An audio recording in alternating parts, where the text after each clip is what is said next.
Mhm. Chasing Dirt. What is the day? Oh, it's August the 1st, Friday, August the Ooh, 1st. wow, that was quick. Went freaking too quick. 11 o'clock East Coast time. Chasing Dirt, Jerry and I every Friday. And then again every Monday at 4 o'clock East Coast time. We are streaming on live platforms YouTube, Facebook, X, and LinkedIn. So we are omni channel. And we had our guest from decided to kind of, he had to have some personal issues pop up. So he is going to come back in about 2 weeks. So Nice. our guy from Hamper is going to come back. Hamper app is going to come back and speak with them. So it's you and I. But I got a great soft topic. I had dinner last night with a friend, and there's a term, Jerry, and I don't know if you've heard this term before, but I loved it because I'm probably a pain in the ass. A lot of people I work with, but positive tension. Have you ever heard that term? Yeah, yeah. I think it's. I mean, if I remember right, it's just kind of the. It's like when you're moving forward in your business and you're trying to stretch yourself, stretch your team, and but it's a little bit tense, but it's a good tense. I think is that. Am I on track there? Yeah, I would never say it's always a good tense. Some people feel uncomfortable when things get a little cushy. When they use the analogy, I think we were talking last night that a lobster doesn't grow. It was there's a video out there that a lobster when it grows, it has to like shed its skin, and so it's very vulnerable as it sheds its skin. But that pressure of wanting to shed its skin as it gets bigger and bigger. But I think it was just a beautiful thing. I love the thought about it that as a leader of your company, people think that everything's going to be warm and fuzzy, and I think sometimes it has to feel a little uncomfortable. But as long as you go into that sharing that, guys, we're about to go into a little bit of area that it's going to make us all feel uncomfortable. That tension that may arise is not a bad thing. I think that's the message I want to kind of, you know. Yeah, I think. Well, and especially for leaders, I know for me when I was making tough decisions for my company and moving forward, um, I tried to. I'm fairly known for my stone face, like not having reactions when people say or do things. Yep. Uh, but inside, I'm like, okay, this is stretching me quite a bit too, and I think if I had to do over again, I think I would have probably been a little more verbal about it and said, yeah, hey, you know what, this is not like it's not easy for me either because I'm comfortable, with the way we're operating, things are going, but for us to move to that next level, we've got to make some tough decisions and um, make some adjustments. And I think transparency from leadership to an extent, obviously, you still got to lead, but being transparent, let people know that hey, I'm with you. This is a little bit crazy, but let's go for it. And most leaders wouldn't make those decisions without knowing that they have a team to do it. So Yep. that's a good thing.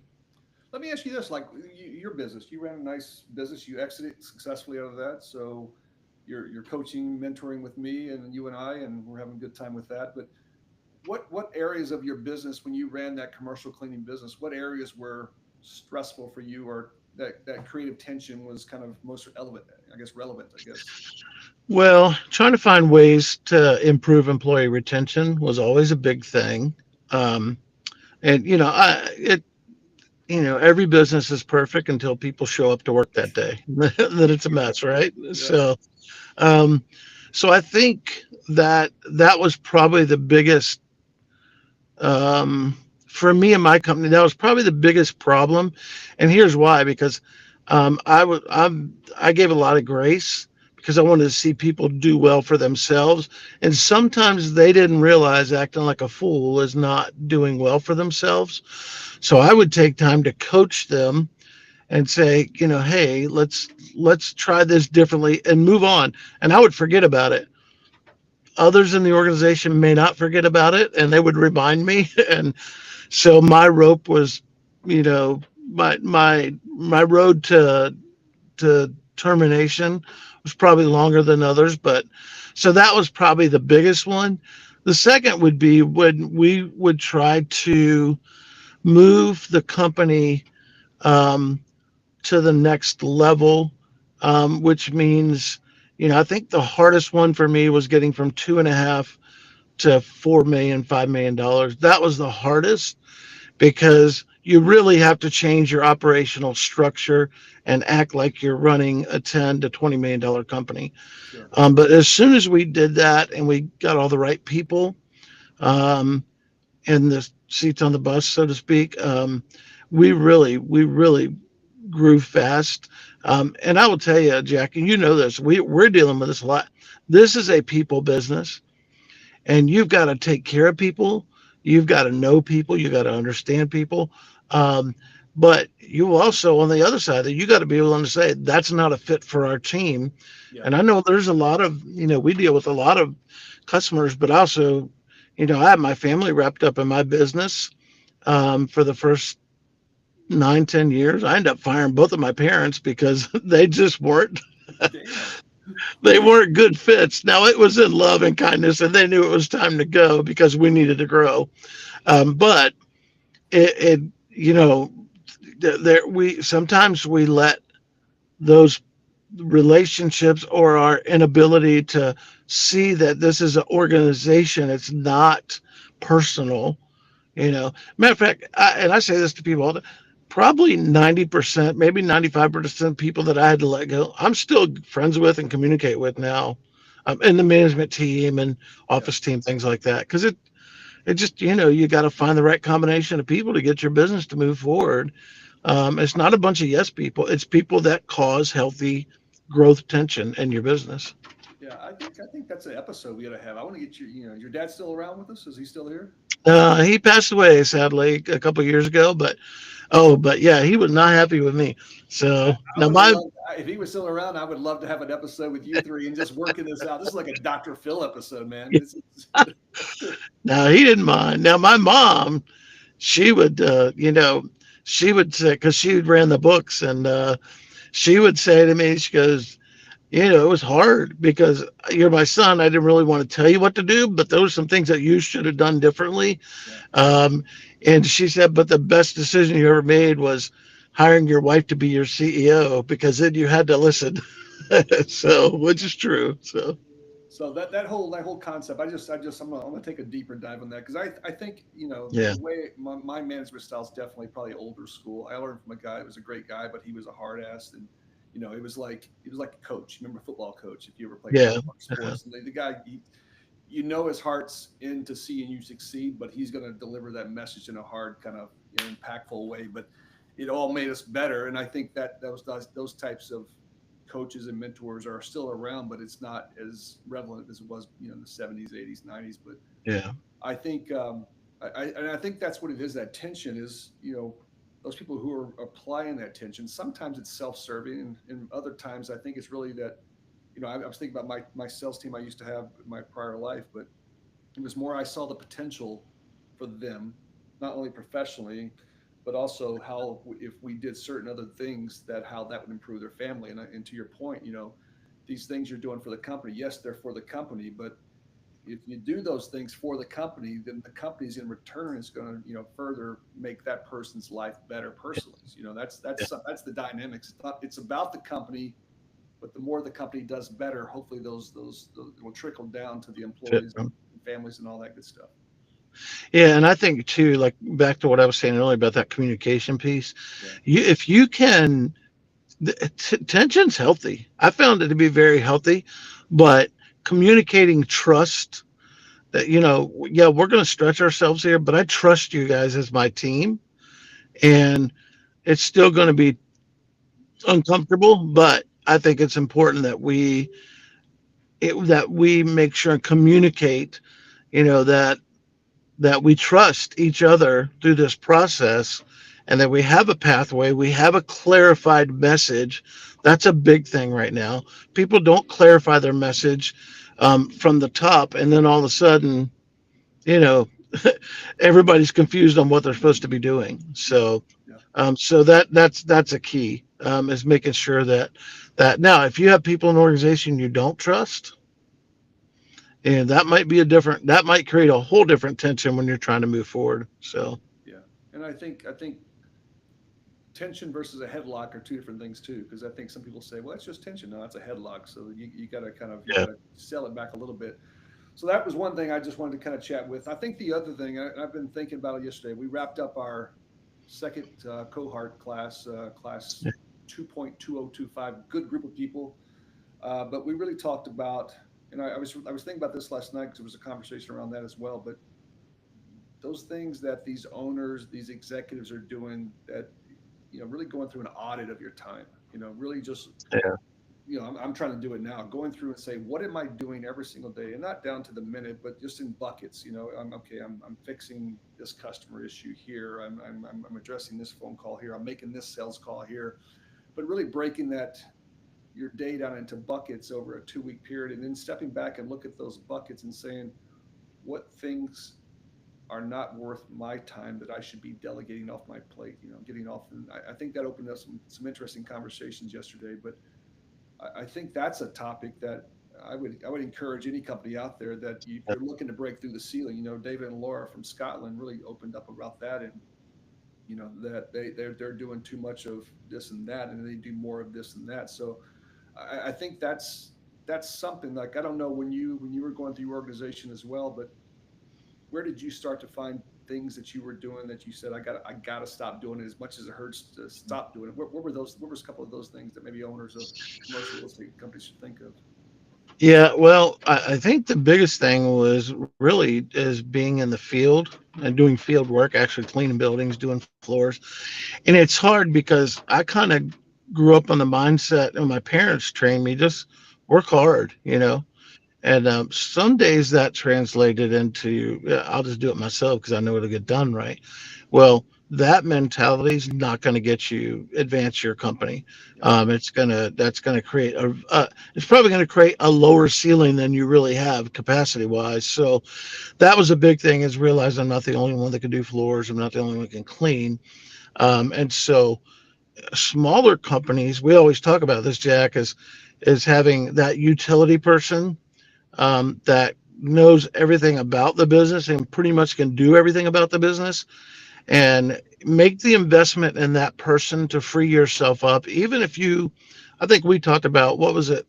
How many hours a week was it that we said if we freed ourselves? Was it yeah, yeah. 20 So hours a week or yeah, 20 so hours a month? yeah, so we basically said, take the salary you have now as an owner or as an executive, or take the salary that you want to be at. Let's just call it. I think we called it at. I forget what it was. So So anyway, it was 95 bucks an hour or something, Yeah, or it was like 100 a bucks. hundred Yeah. bucks an hour. That was my time. So 2080. So the number, take the salary divided by 2080. Why 2080? Well, 2080 is how many 40-hour weeks in the year, Yeah. year hours in the year. And that gave you an hourly rate. In this case here, we just use a round example of $100. But if you spent 20 hours a week doing things that's less than $100 value per hour, you were spending $96,000 a year on you doing those tasks. And I think that was the eye opener for me. And again, everyone's going to have Yeah. different numbers of what they want to achieve, but let's just call it, you're spending $60,000. Is there Yeah. someone that could do those jobs for you, whether it's Right. onshore, offshore, whatever it may be? Well, and I think the biggest thing is most owners, they don't value themselves. Yeah. They don't value themselves in the business. And I used the example yesterday when I go, my guys would say, "Hey, would you come clean floors with us?" I'm like, "Sure, but it's going to cost you 125 bucks an hour." Yeah. Oh, never mind. They don't want to dent their budget that much. So I think that as owners, you've got to value yourself and realize, if I do it, it costs 80 bucks, the company 80 bucks an hour. If I hire someone to do it at 20 bucks an hour, I just save 60 bucks an hour. And you have to have that mentality because, um, I did in my later years, I got into this. Okay, who can do that? Who can do that? Because my focus, you want to talk about tension. Your teammates, when you're delegating the mess out of everything because you're trying to stay focused on growth initiatives and customer service and developing your leadership team, man, that it can get a little tense because people are like, well, like, why should I be doing it? Like, Yeah. well, any growing company should have somewhat fluid job descriptions, because there were times when I hired people that I hired them full time, but I only had enough for part time work. But there were times I didn't do it, but I did my best to say, we're going to grow you into a full time capacity employee. So I might add things to them as we go. And so you got to keep people not getting too comfortable, But Yeah. I think for these smaller companies, especially under a million, the best thing you can do is find a right hand person who can be your utility person, who can answer the phones, do floors, do cleaning, you know, if you need to do billing, whatever it is, they need to be able to, to do as much as possible. And that sounds like a really big task, but there are people out there that are super talented. And I would say this: hire above. How do I word that? Hire more qualified people than what you think you need.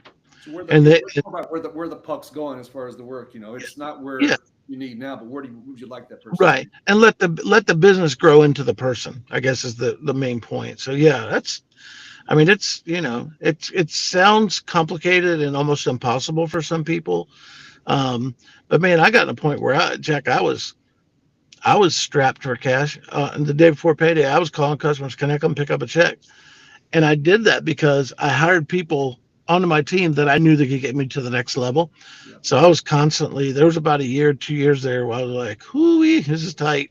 So Well, I think that's one of the things too the owners think about. Well, if I take that job and I delegate to someone else, I'm going to still be paying them to do that. So yeah, I think there's that yin and yang that you got to think through. Yin and yang, yin and yang. Yeah, that's right.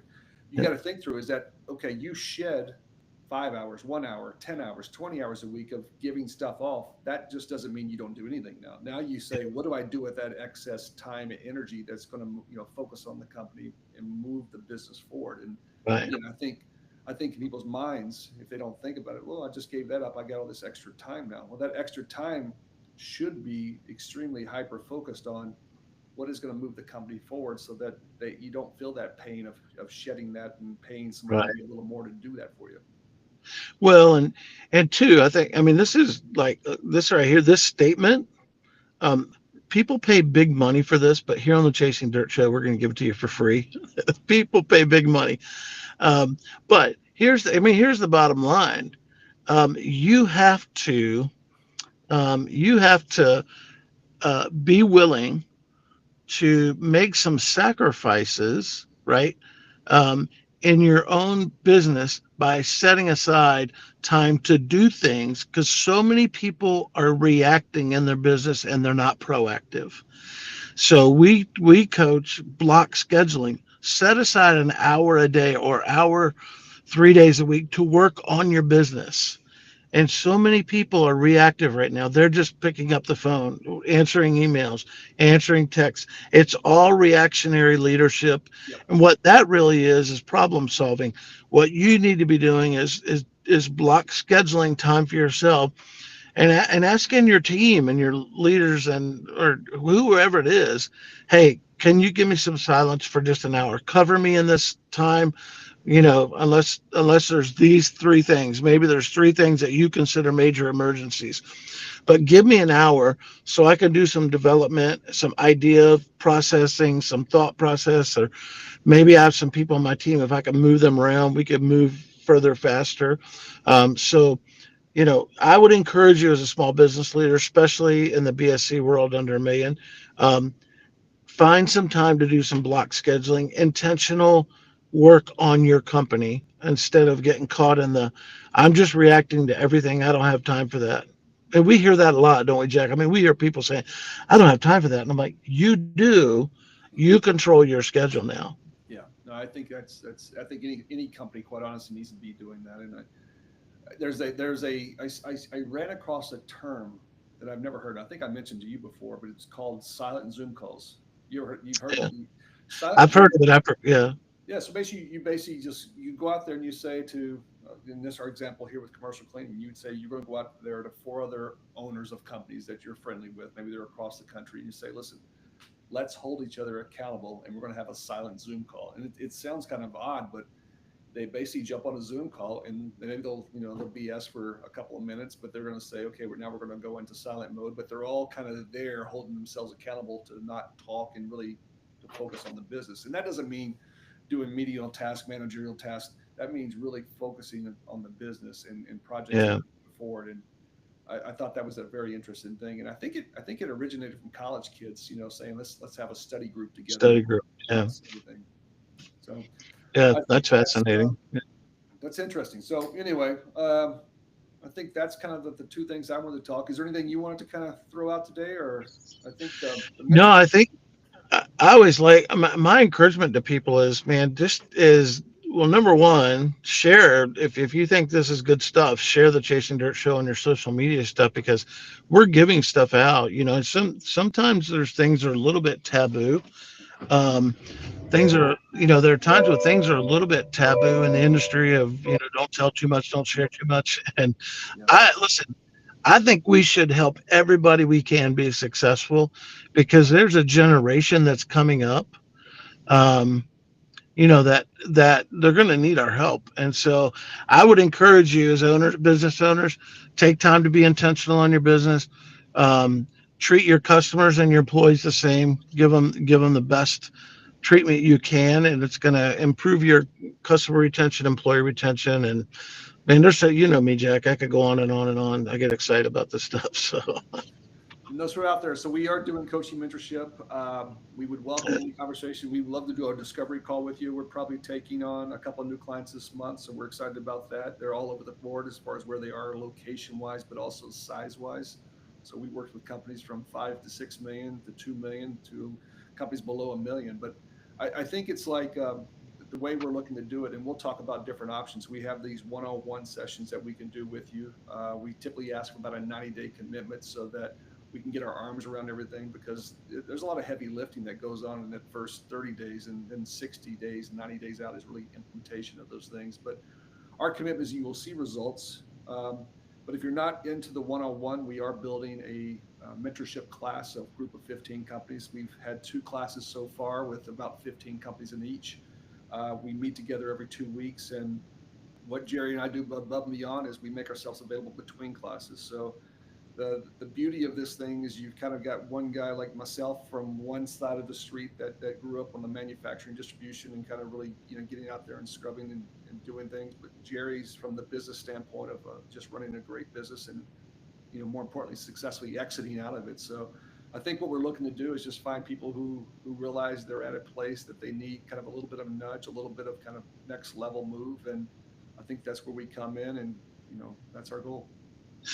yeah, and I would encourage people out there when anytime you hear about coaching, you're like, oh, it's just money. Here, look, we're looking at 3 months, 6 month commitments, whatever those two might be for you. But here's what we want to encourage you with.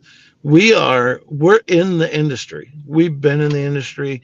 We're in it now. We're not, Jack and I are very committed to this industry, and so all of our coaching is done with people in the BSC world, and so my encouragement would be is investigate it at least. You might think, oh, this is too expensive. It's extremely reasonable, and most of the time, it's a short commitment to get a long way down the field. It is we can do it one of two ways. We can give you almost every framework you would need to run your company, or we can just be the guide on the side that meets with you once a week or twice a month and just answers all the questions that you are battling with or help you step through stuff, putting processes in, problem employees, whatever it is. So we're here for you. We would encourage you to at least reach out and investigate it. And how can they do that, Jack? Who do they get a hold of? No, just drop us an email, Jackie Get Route. We'll schedule a call. It takes 15, 20 minutes, just kind of one-on-one call to ask you some basic questions and see what your objectives are. But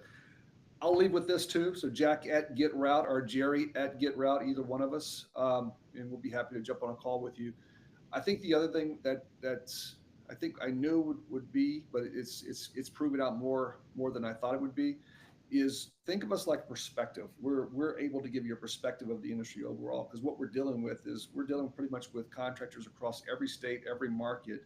And the beauty is when you start to come in and they start to ask questions, we're getting information that's not only good for them by solving those problems, but we can kind of take those ideas, those concepts, and share them with you and say, hey, listen, we've seen this through our own experience, but we've also seen other companies seeing trends this direction. If you run into this issue, prepare for this other issue that's behind it. So, I think the best way to say it is just we're looking for you not to kind of go through the landmines or the pitfalls that other companies have gone through. And I think we can bring that to the table for you. And that alone is worth its weight in gold. And we'll talk about some of that stuff on here, but really we're looking to really just have some general conversations and get the dialogue going. This is kind of very much what's the topic of the day, and we go from there. So It's great. That's good stuff. So, well, good stuff. awesome. Well, happy Friday to you. I will say this too. We do for those people who sign up, not to push this a little further, but we do have a every Monday and every Friday we have a follow up call after this. So people who are part of our program, we basically have an open office live session. So you bring your problems, you bring your opportunities, and we'll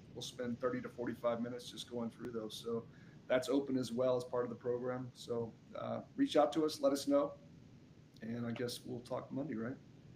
Yeah, man. Looking forward to it. All right. Everybody have a great weekend. Thanks.